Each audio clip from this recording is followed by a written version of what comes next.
What's going on, everybody? It's the Scene Snob, Mick Manhattan, and I'm here to tell you guys about thescenesnobs.com. We're a channel of variety, comedy, entertainment, geek-related, sports, the whole nine yards. We cover almost every genre. And we have so many great shows to choose from. We have shows like the Scene Snobs Podcast, BTB Podcast, The Guapo Show, the Sports Snobs Podcast, the PVD Cast, Jeff Dwoskin presents Crossing the Streams, the Three Geeks Podcast, the Fandom Effect.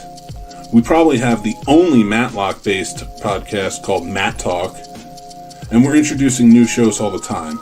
We have new shows coming up like the Ear Hustling Podcast, Carpool Shenanigans, and of course, from some nobodies, Twitching Upstream and Talking Upstream. So come on, check out thescenesnobs.com, enjoy it, and please leave feedback. Like, follow, subscribe us, and just let us know what you think. We love to have all the interaction. So I, again, am the Scene Snob, Mick Manhattan. Check out thescenesnobs.com. You can follow us anywhere on social media at The Scene Snob, and we will talk to you guys soon. Take care.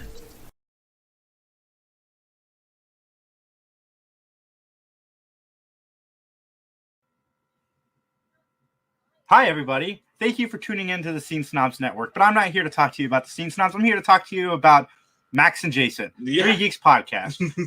You will probably tune into the Three Geeks Podcast and be like, 1, 2, 3. Okay, well, there's obviously more than 3. There's like 89 million of us. We started with 3. We're like gremlins. We just keep multiplying. Yeah, they fed us at midnight. They poured some water on us, and now it's like 78 geeks. But you can be a geek too. If you like comedy, which we sometimes do, if you like hearing about movies, TV shows, you like hearing hot takes from Max and John, you like hearing somebody who loves most things, but when I get mad about a show, it's pretty entertaining, I gotta say. But no, we're the Three Geeks Podcast. We're just a group of friends that don't talk to each other through the week so we can have natural conversations on Sunday. Yep. We're like actually probably the worst group of friends because we don't ever talk to each other outside of doing podcasts. I mean, except for you and I, but that's because we're roommates. But, like Three Geeks Podcast. Tune in, check us out. And have fun. Yes. Feel free to like, comment, and subscribe. Yeah. And recycle your droids.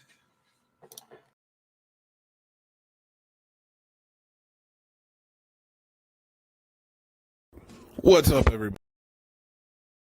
What's up, everybody? It's Mick Manhattan, and this is the Scene Snobs channel. I am bringing to you every Monday the replay marathon, where we show all of last week's shows right in sequential order down the line. You can watch them all throughout the Monday and stay entertained. So make sure you're checking us out on the Facebook page every Monday, starting at 9 a.m. All right, thanks, everybody. And if you missed any of the shows, make sure you head over to thescenesnobs.com, where we have links to everything. Take care.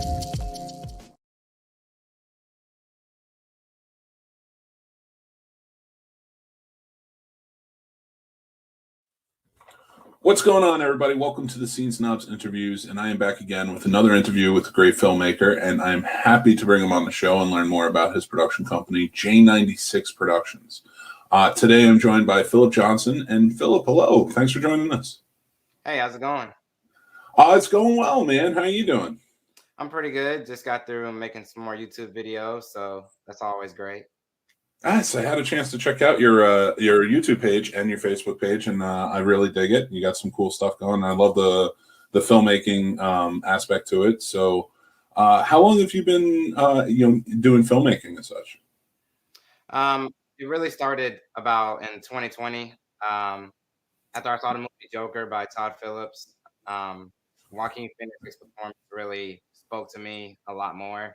I always was going to go somewhere in the film realm, but filmmaking really just made me look at that movie and just think that I could make something even more spectacular one day at some point. So that's really where my journey just started.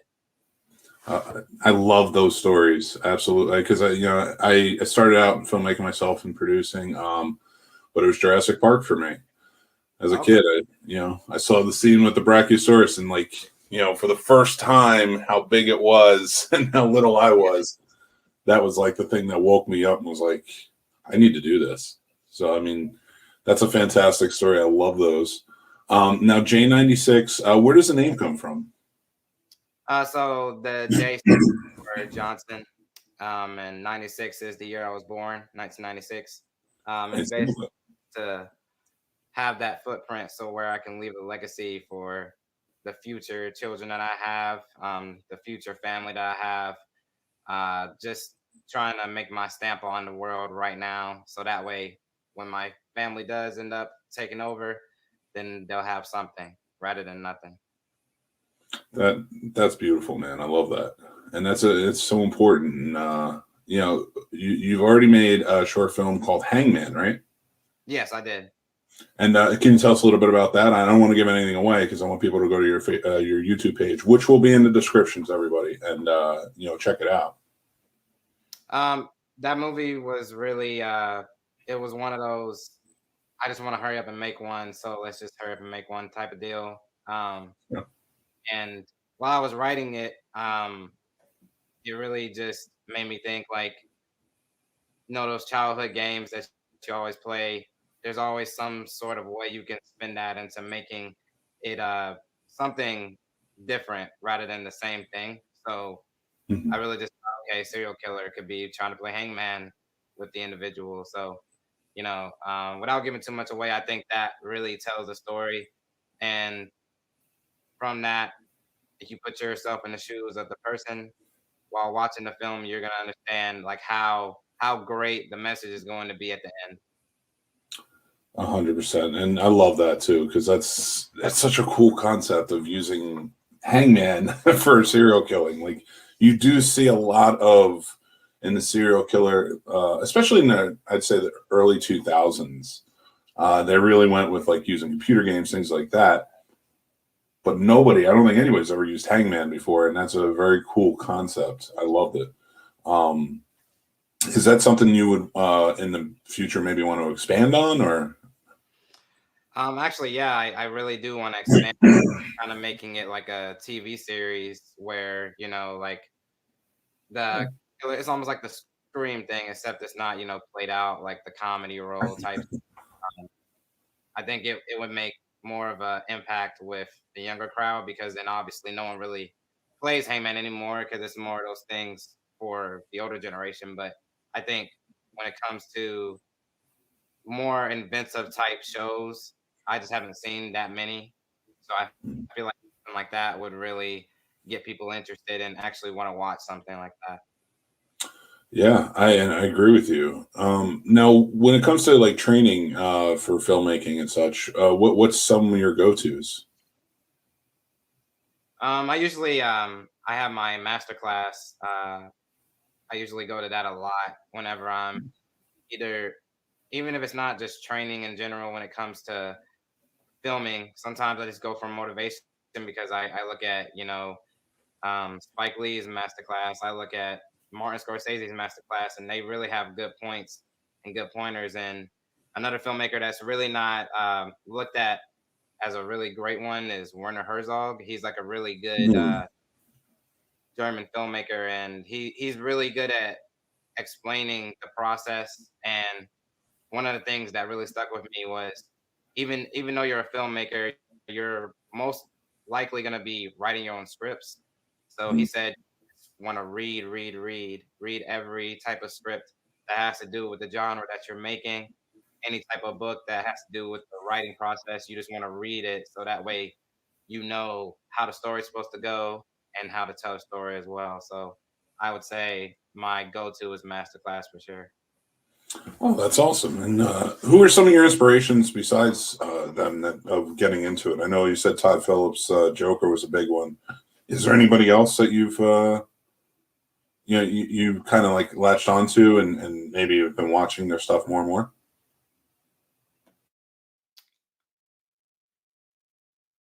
I mean, honestly, I think I know it's like a weird answer, but I look a lot like at a lot of Kevin Hart. Like, Okay. it's not really the filmmaking aspect. It's more of like the drive that he has because he does multiple things constantly, uh, and just I really look at the drive that an individual has when I want to be motivated by somebody. You know, like 'cause I could say Quentin Tarantino because obviously he makes a lot of films, But I think the drive aspect is more of a you got to go for it when you don't have it. And obviously, if you look at Quentin Tarantino, he has all the connections, everything like that. But Mhm. from when Art started out, it just seems that he made that climb a lot more. And that kind of reminds me of me. I try to make my climb as much as I can. I try to do as many videos as I can, try to help out other filmmakers as possible as I can, so that way I can get the experience that I need. Because whenever it comes to me honing my craft, I always tell myself I need to learn every job on set, so that way I can be as versatile as possible when I'm directing. So honestly, I think that Kevin Hart's probably one of my bigger motivators. That's that's a great answer too, because he is. I mean, you see him out there, and he's always talking about that and staying motivated and such, and that is very important, especially in filmmaking. So, yeah, that's definitely a great motivator to kind of emulate and go after. So for you, how many shorts have you shot in 2020? I know it's been a tough year, but I mean, have you how many have you gone through? I only went through 3 because of the pandemic actually happening. One is actually on my channel, and 2 of them I helped with other filmmakers. Right. Um, so, but this year I know for a fact that I'm gonna try to do at least 5 to 6, just because of all of the mitigations that we can do now when it comes to filmmaking. There's really not a way that it can be stopped at this point, because if you if you really just take the time to learn every standard that you need to know when it comes to the new filmmaking regulations with COVID, honestly, you'll run into lots of people who want to make films, lots of people who are COVID supervisors who are willing to help you out. So um, I think this year is going to be a lot better than last year for everybody, and to me because I'm going to be making a lot more short films. So it's more to see. There's a short film called Ash coming out this year by me, so it's definitely Oh, going to no. be here. Oh, fantastic! And have you are you gonna start aiming for festivals this year too, with especially with Hangman? Yeah, I'm gonna work hard to get in a couple of festivals, but even if the deadlines are past due or anything like that, I'll probably just start making the films and putting them out on my YouTube, because I Nice. know on some festivals they require you to not show it beforehand. Mhm. So I feel like it's great to put them in festivals, but I honestly just want to get my content out there. And I fully understand, especially building up your own channel. That's fantastic. And so for you, getting into it, I mean, it's been, yeah, I guess it's been about just over a year or so now. And 3 films is nothing to, like scoff at, because that's a, most people don't even make one. They have the dream and they don't even make one. And so, I mean, you made 3 during the time of COVID. So that's fantastic. And I applaud you for that. And 6 is a great goal for this year. So I mean, double up. I love it. So trying to do every job on set, I think, is an important one. We all start out, at the bottom of the barrel, and then work our way up. What are some lessons you've come across while doing, other jobs on set that help you strengthen you as a director? I think the biggest job that people kind of overlook is audio. Audio is like uh, a really big thing when it comes to filmmaking, because so for example, like if you're filming on a highway, obviously it's going to be very loud, and audio engineers can do anything. They can just make it sound good, and that's really not true. There's some things that just can't be done with the equipment like that. So appreciating the fact that audio equipment is so versatile, but also the people that use the audio equipment are so good at their craft that they'll be able to make your movie sound good. Like I feel like audio engineering is definitely the first spot that you need to work really hard at, because you want to make sure that your picture's clear, but also your audio is clear as well. Oh yeah, audio is so important too, especially audio in a horror film. its sound is such a major piece that really brings it together. I mean, those jump scares don't work if there's no audio in them, right? So, what are some movies that you go to that when you're watching and as you're going along? I know you said with the masterclass and you watch some of those directors' movies, but what are some of your go-tos? Like, have always been like I love this movie for this reason. Maybe shots or scenes that really stick out for you. I think the main movie I love, and I think a lot of people kind of overlook it, is Sweeney Todd. Um, I think it's a really great movie with Johnny Depp. He really took to that character in a way that I didn't really think he could. And it's just the music along with the acting, it just makes it all meld together. And the story is like from the beginning, you're hooked at it because like he arrives on a boat, he tells a guy about his story, and from there it's just like they go into this really depressing story about him getting his wife taken away by another guy and him getting sent off to prison just because he wanted to be with the woman that he loved. And then throughout the whole story, you're just hooked to his story. So I would say that's like my go-to movie. If anybody wants to see what a real story looks like, I think that's the movie that they should watch. So, and I love how you're mentioning story. And when it comes to writing, I know on your channel you've had the screenwriting challenges and such up. Like, what are some screenplays that you've been reading that really stand out to you? The Joker screenplay for one, because it's it's not like they went off script, but it's more like they went into more detail than the script did when they said lines that they had. Um, Especially Joaquin Phoenix, he's really good at what he does. I just love every movie he's ever been. Um, Also, just the movie Glory, for example, too. It came out a long time ago, but it's a really good script.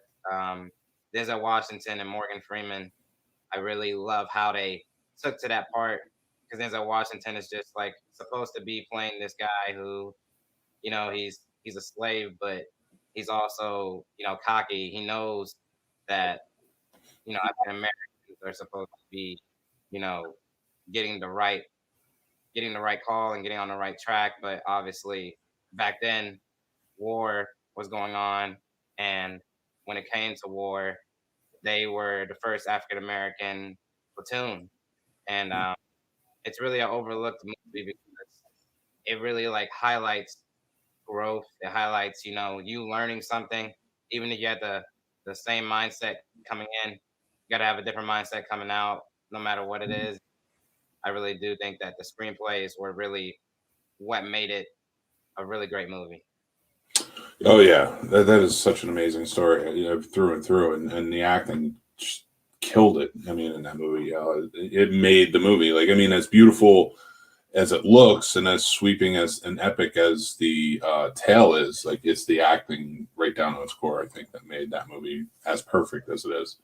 Um, so, and that's awesome to hear because you don't hear a lot of epic movies really being read when it comes to screenplays, and it's cool to hear you say that because I think that's so important. I mean, look at the really true epic movies, and those tales are huge. Those tales are usually original too, and Sweeney Todd, to use that as a reference, that's pretty awesome. And especially love that you went with the musical um, route and went the musical route with telling of story because it's very rarely picked upon by filmmakers, I think.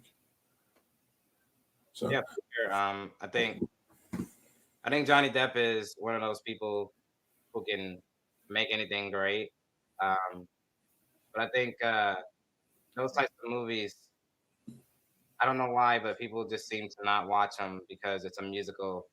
mhm. Uh, I've noticed that with a lot of people when it comes to musicals, they don't necessarily like watching them.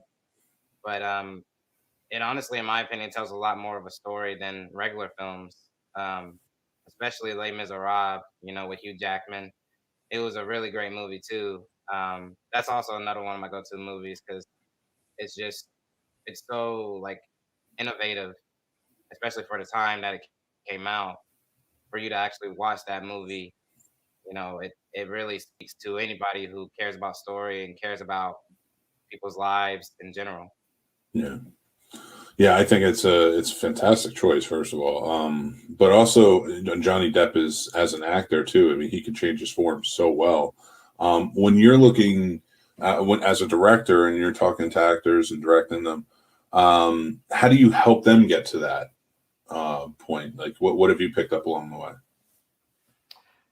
When it comes to that, I honestly tell them when they get on set, when they're trying to remember their lines and things like that, I just tell them to go ahead and show me how they think it's supposed to be perceived. And then when they show me, and maybe I want it to be a kind of different way, I kind of say, I give them an example of them in their real life. So, for example, I'll say something like, if I want them to be more emotional, I say, you know, what actually happened to you? Like, kind of think about what goes on in the world in general. Do you think that this individual would really not be crying if they lost their child, or if they, hurt themselves to the point where, they were disabled, something like that? Just giving them that insight to where if anybody were to be going through it, what would they be doing? And that's really how people kind of just understand where I'm trying to come from. And then when I tell them that and they actually take what I say to heart, everything just comes out the right way. And I wouldn't really say right way, because I feel like what I mean is emotionally, it looks authentic. Yes. That's awesome. And so, I want to talk to you a little bit about, like, the fun side of filmmaking, because there's always laughs when you're on a set. It's definitely a lot of fun, and it becomes sort of like a family. For you, what are some of your favorite stories from being on set on these three films? Any fun tidbits or anything like that come about? Um, I think the funnest parts are the behind the scenes. When it doesn't go right, like I don't really have that part of me that gets angry if someone messes up a line, because really it's kind of funny sometimes. Like one Sure. time it was just uh, supposed to be it was this guy for my film supposed to be calling into the individual for Hangman, right? Mhm. Was supposed to be receiving the call, uh, and the whole time he was calling, and then when we answered the phone, his audio was off, so he wasn't saying anything. And oh, we don't hear anything, we don't hear anything, and the whole time he's like yelling into the phone like what his lines are, and then so we have to go outside and actually tell him like, hey, we can't hear you, and then he sees that the button was on that says mute for his audio. So it was just things like that that really it makes you like, I guess, make light of a situation that could be bad, but it's actually kind of funny because we're just trying to do everything so quickly, and if we were just going to take our time, it would have been better. And I think that's really like a lesson that I learned is taking your time really aids you when it comes to filmmaking, even if it takes a little bit longer to get the shot that you want and a couple more takes. You just want to make sure that you do it and you do it the right way. Yeah, that's great advice too. And it's you learn that so early on, which is important. But yeah, it is those little things, those that you find on set that I always remember. Just kind of the hangouts, the fun jokes that you learn along the way, the late nights of doing something that just wasn't getting it right, but you weren't feeling bad about it. You're just like, all right, we'll get this, we'll get there. Yeah. Take after take. So as a director too, you're kind of course, captaining the ship when you're in production. As a director, what is and you produce as well. So like as a producer, even too, how much do you sort of give up to the people that you entrust to do the other jobs? Like, is there a trust there for you that, you're just like, all right, I'm hands off. This is your job. I trust you. Go right ahead. I think to an extent, um, I trust the people that are working with me because obviously their names are going to be on the project. So I don't think that they would intentionally sabotage or anything like that. I think that to an extent, I extend the trust out. But if I say, like, for example, I want my gaffer to have a lot more lighting in this area, and I don't tell him, I just assume that because of maybe a movie that he saw that I made, or maybe the way that he portrays the light should be because of his experience as a gaffer, um, that he thinks it should be one way. If I don't speak up, I'm not going to get what exposure I want on the camera for the film that I'm trying to make. So I would, Mhm. it's not really, I wouldn't trust anyone to do their job correctly. I just think if I if I want something done the right way to my standard, then I want to say something to them, and I don't want them to take it in a way that I'm, you know, micromanaging them. It's just if I want it a certain way, then I want it a certain way. And if it was for them switching roles to where they wanted to make something and I was helping them out, I would expect the same thing back. So I honestly think that um, everybody has strengths and everybody's really good at what they do. And if we do trust each other, it'll go along a lot faster and a lot smoother. But overall, I do have a lot of trust in the people that work with me, and I appreciate everybody's help when they help me. That's yeah, I can understand that.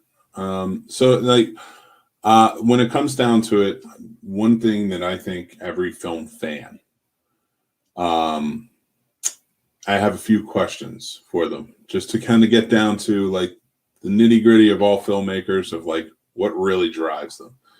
And the first question being is if you could direct any movie all throughout time, or even in the future, even if you like you project something that you would like to remake or just put together, or any other, you were the director on like Raging Bull or something like that. What's the number one movie you would go after if time were the aspect of it?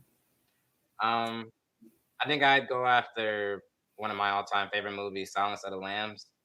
Um, Nice. I really love that movie. And to be able to work with that cast, I think would probably be the biggest thing. Um, there's not much I would change in the movie itself because it's such a great movie. I Mhm. think I would add something more, I guess, humane to it. I would just love to get something in that movie done differently to, accentuate like what I like to do and the passion that I would have for that. I just think that that movie is definitely the go-to that I would want to actually make. I love that. I love that answer too. So with that, then, like, if you did have a chance, and I know you said you wouldn't change much, but is there a certain scene or something that you would tweak or say like I would go a different route with it? Like you said, make it like a little more humane. Like, what's like a change you might make in that movie? I would say the part where Jodie Foster's character meets the killer inside the movie who's locked up and basically kills anybody that comes near him. I think I would change that instead of her standing outside of the bar, she actually does go in like, in the beginning. Um Mhm. and I would say that because from the way the movie was going, it just seemed like he wasn't going to hurt her in the first place, like regardless of what she did. He would just wanted to play with her mind, get into her head and actually just, it was like one of those things where he loved getting into people's heads. So I Yeah, it would have been a more intense feeling from the audience to actually see her go into the cell with him and actually act as if she's not afraid of that guy because obviously she wasn't, but she wanted the information for her case. So it was just the fact that honestly, in my opinion, if she would have went in, I think I would have saw a little bit more of the story unfold. Maybe things that he didn't tell her at all in that movie Yeah. that would have come out and would have made everybody understand him a lot better too. Okay, I like that. And if you have never seen it, you should check out Manhunter.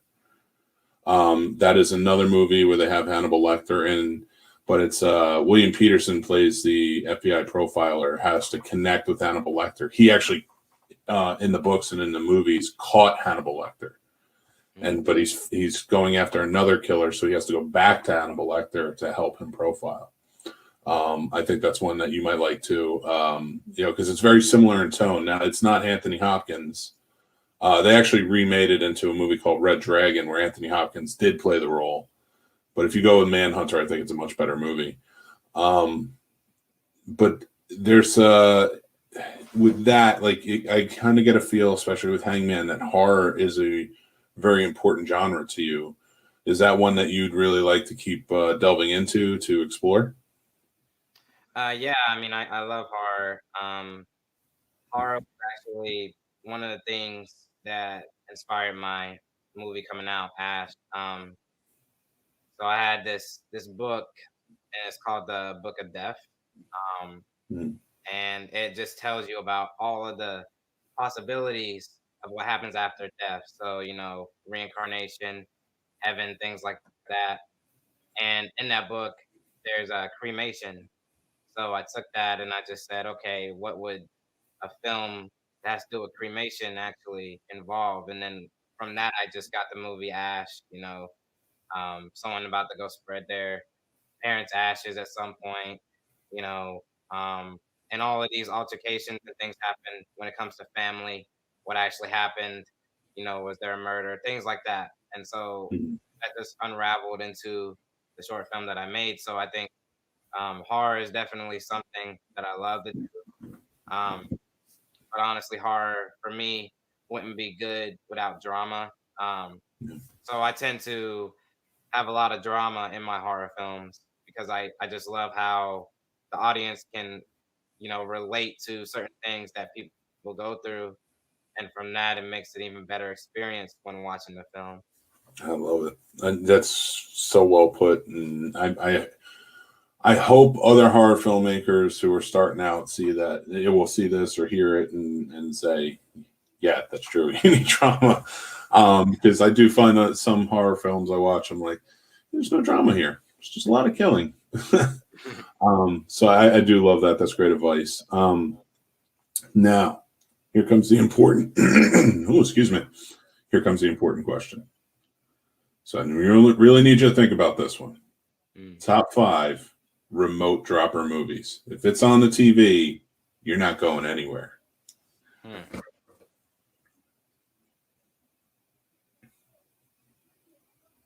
I would say my first one would be Kill Bill, the first. Nice. Quentin Tarantino just has this way of making movies that it just pulls you in. I just love that movie. I can't stop watching it whenever it's on like a random channel. That's probably my top number one movie I would watch. Uh, I'd say my second one would be Jason X, and Okay. that's something that a lot of people disagree with. I think it was interesting how they went, him going into space and then him, getting redone. I mean, obviously the people who brought him in are kind of dumb because obviously from the point of seeing the hockey mask on him, I think that was a big cue. Like, okay, that's obviously Jason Voorhees, but I think it was in a different time period. Um, but I think overall it was great. The fight scenes were awesome. Them trying to actually fight Jason, which I don't normally see in a lot of movies, which is why I love that. No. Um, and my third one is Freddy versus Jason because it was just the first time I saw two actual horror like staples actually getting into a movie together, and the way that they fought each other was just interesting. Like they preyed on their weaknesses that they each had, and it was like the first time you actually see Jason like kind of instead of just that guy who's just fumbling around. He actually like, okay, I noticed that fire is messing with him, so I'm gonna do even more fire now. You know, it was interesting to see. I'd say my fourth one would be Hangman. Oh, It's just like that I have a rule on this channel. You can only say that 3 more times, and that's it. oh yeah, I just love it. It's such a great movie. I don't know. It's just one of the first horror movies I've ever seen, and a lot of people don't even know that movie. So I'm Jordan Peele is potentially going to be doing something with that. I saw the trailer for it, and it looks pretty good. I'm really going to be seeing that at some point, whenever he puts it out. But yeah, that movie is really great too. And I guess my last one, it wouldn't really be just one movie. It would be the whole Saw trilogy. I love all those Saw movies. Like they have all these traps, and they're really interesting how people choose to go about doing those traps. Like some people will just risk their life for something, or they'll screw the other guy, and it shows you who that person is, like what type of character that person really is, even though they put up a facade probably in the beginning, and I think the fact that Jigsaw that came out almost made it look like he was still alive, and it kind of like tricked the audience. It really like made me think about how good those movies are, and the fact that they stopped making them for real is like really an injustice to the trilogy. I know that Chris Rock is going to be coming out with another installment of Saw, so I'm hoping to see that in the future. But I think those are my definite top 5. Those answers were amazing. I loved every single one of them. When you said Jason X, I don't, anybody watching this will see my ears perked up. I'm like, really? Because I've never would have thought to have heard that, but I'm so delighted I did. And then Freddy versus Jason, and it added to it. Like those are supposed to be movies that are like, yeah, okay, I want to drop them in on this, And I really, those were great answers. I loved every one of them, especially your take on Jason X. And it's not, and don't ever think it's wrong, because no movie you say, if it makes you feel something, it's never wrong. So I think you're going to go far. I think you're going to do great stuff. You have a passion for it, I can tell, and you have a knowledge, and that's important. You have a thirst for that knowledge, especially.